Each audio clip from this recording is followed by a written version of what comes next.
Əziz balalar, bugün sizi sehir dolu bir aləmə aparacağım.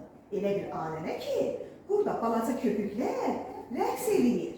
Bugün bizim bağçamıza uzaq bir nağıl aləmindən xüsusi qonaq gələcək. Salam dostlar, mən Sabir Pərsiyəm. Mənim sehirli çubuğum var.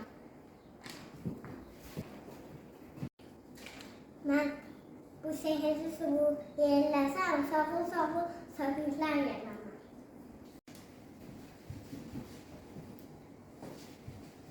Vay, deyəsən sehirli çubuq, sehri iti. Daha ondan köpüklər çıxmır. Bəs onda nə edir uşaqlar? Uşaqlar, gəlin birlikdə dərs edək. Bir qucaq sevinci ilə, gözəl yay çələngi ilə, günəşi ilə, istisi ilə, nə yaxşı yay gəldi, yay gəldi.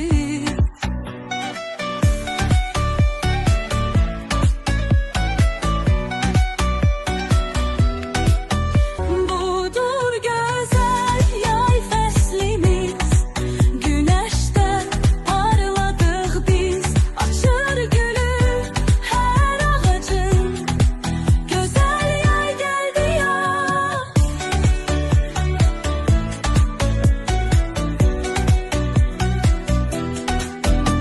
Gözəl olur hər yan yayda, meşədə dəniz, də çayda. Uşaqlar gəlin sevinək, deyər yay gəldi ya. Budur gözəl yay fəslimiz. Vay, yenə sehirli çubuq işləmədi. İndi bəs biz nə edirik uşaqlar? Gəlin, oyun oynayaq.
Uşaqlar, deyəsən sehirli çubuğun sehri qayıtdı.